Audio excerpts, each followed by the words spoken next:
Hello, this is Betty College. Hi, Betty. My name's Crystal, and I'm a contact tracer for COVID with Seattle Colleges. Hi. I'm calling to notify you that on Monday, the 22nd, it's come to my attention you might have come into contact with somebody infected with COVID-19.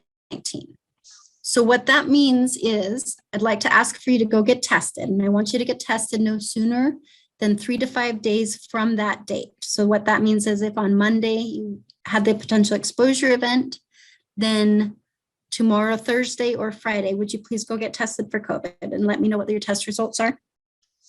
I don't think I can afford a test right now. Well, it's okay. I can give you some information on where you can get some local free COVID testing centers. Would you like for me to give you that information? I can send it to your email. Oh, yes, please. Thank you. Okay, I've got that email information in the same location where I got your phone number, which was in the daily wellness screening check. So I'll send that out to you here in just a moment when we get off the phone. The next thing I want to do is give you instructions about what you would do if symptoms do start to develop. And this would be regardless of whether or not you come back with a positive or negative COVID test. If symptoms start to develop, I want you to immediately isolate and stay home for 10 days from the date that your symptoms first started. Okay. And if that happens, would you please give me a call back and let me know and I can help you further through that process? Okay. Yeah, I can do that. Okay. So whether or not you'd be required to quarantine for this event is going to depend on whether or not you are vaccinated. Can I ask if you've been vaccinated? No, I haven't been vaccinated yet. Okay.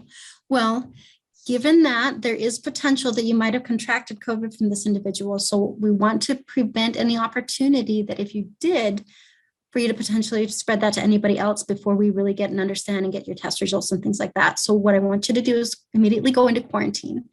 If you're at school right now, please go home. Don't wait till the end of class, go home and quarantine for 14 days from the date that you had contact with this individual. So I'm going to ask you to quarantine for the next 2 weeks from Monday. So that means don't go out in public, don't socialize, don't go to the grocery store. You can still go and get your COVID test results and keep me posted on your results there. But I want you to quarantine. And again, I want you to stay home for 14 days. Don't come to campus, regardless of whether or not you get a negative or a positive test result. I want you to quarantine. But I do still want you to give me your test results so that if you do have a positive, we know that and we can help notify other people that you might have potentially exposed during that period that you weren't aware of this. Does that make sense? Yeah, that makes sense. Okay. What would happen if I were vaccinated? If you were vaccinated, that means that the risk of you contracting COVID from this event is significantly lower. So where there is still some level of risk there, I would still be contacting you and notifying you of the situation. And we talk more about the individual and specific circumstances as to whether or not you'd be required to quarantine. But you'd still be required to test, and we'd still be having this conversation. Okay. All right. Well, do you have any other questions? Do I need to contact you again before I come back to campus? So let me know what your COVID test results are.